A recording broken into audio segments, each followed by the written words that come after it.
All right, let's dive into a truly hilarious story about how a simple, everyday wish, just wanting great hair, can spiral into absolute citywide chaos and even some accidental heroism. It's a fantastic look at how comedy and storytelling work together. And really, that's the question at the heart of this whole thing, isn't it? It's a perfect example of that old warning, be careful what you wish for. Because, sometimes the universe has a pretty wild sense of humor. So, where does this whole wild ride begin? Well, like a lot of great stories, it all starts with a very simple and honestly a very relatable desire from our hero, Motu. See? He's not asking for $1 million or world domination. Nope, just better hair. It's this small, down-to-earth wish that ends up being the tiny spark that's going to light a massive comedic fire.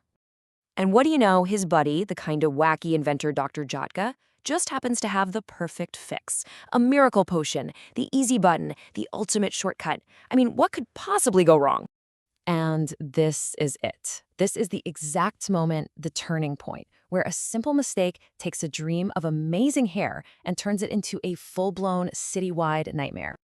Okay, so the instructions are about as easy as it gets. Dr. Jaka is super clear. Just one little capful. That's all you need. A tiny dose for a huge result. Seems simple enough. Yeah, but this is Motu we're talking about. And let's just say, following the rules isn't exactly his strong suit. He sees that potion and thinks, why wait? He's gonna, speed things up a bit. And this right here is just hilarious. You've got Dr. Jaka's careful, scientific instruction. One capful. And then you've got Motu's method. Why not the whole bottle? It's not just a little oops, it's a complete and total failure of patience. And Dr. Jotka's first reaction, it's just gold. It's so wonderfully understated. He's like, oh, Motu, what did you do? You'll just have slightly longer hair. Go get a haircut. He has absolutely no clue what's coming. He thinks it's a small problem, but he's just unleashed a hairy hurricane on the entire town. Yeah, slightly longer hair. That doesn't even come close. This is where things go from a personal problem to total public mayhem. Welcome to the hair apocalypse. All of a sudden, Motu's hair isn't just a fashion statement, it's a public menace. People are making fun of him, they're mistaking him for a woman, his hair is literally tripping people up on the street, causing traffic jams. And, of course, he's now got the local law enforcement, Inspector Chingum, on his case. And that's when you know it's serious. Inspector Chingum shows up and lays down the law. This isn't just a bad hair day anymore. Motu himself is now considered a public safety hazard, a walking, talking, hair-swinging traffic hazard. But wait, just when it seems like it can't get any worse for our hero, the story flips the script completely. We're pivoting from total chaos to something nobody saw coming: heroism. And this is just a genius twist, right? The very thing that was causing all the problems, this ridiculously long, out-of-control hair, suddenly becomes the solution to other people's problems. His biggest flaw literally becomes his superpower. I mean, listen to this. One of the people he saves calls him a messiah. Can you believe that?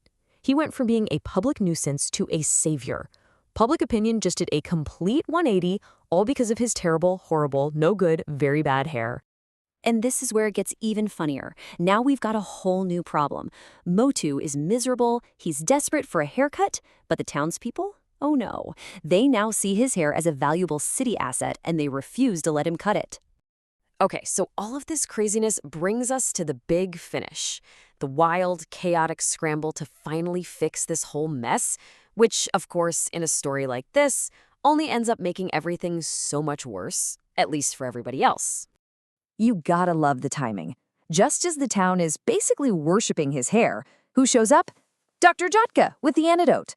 So now you have this perfect setup for a final showdown. It's Motu, who wants the cure, against the entire town, who wants him to stay hairy.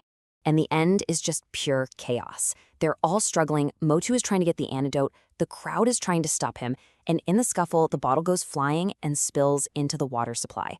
Now, Motu gets splashed, so he's cured, but the real punchline is just about to land for everyone else.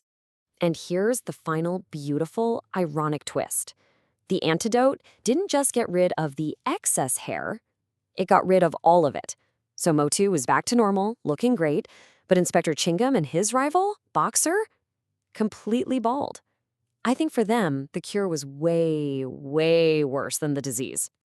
Oh man, and the boxer's reaction just sums it all up. He's so mad, yelling about how in all his years he's never had a hairstyle like this.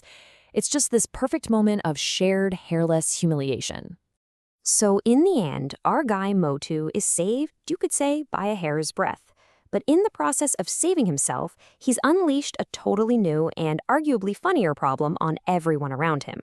Which really makes you wonder, right? What is worse? Having way, way too much hair or having none at all? Motu's crazy adventure shows us there's a whole lot of comedy in both situations. It's just a great reminder that sometimes trying to be perfect can backfire in the most spectacular and hilarious ways.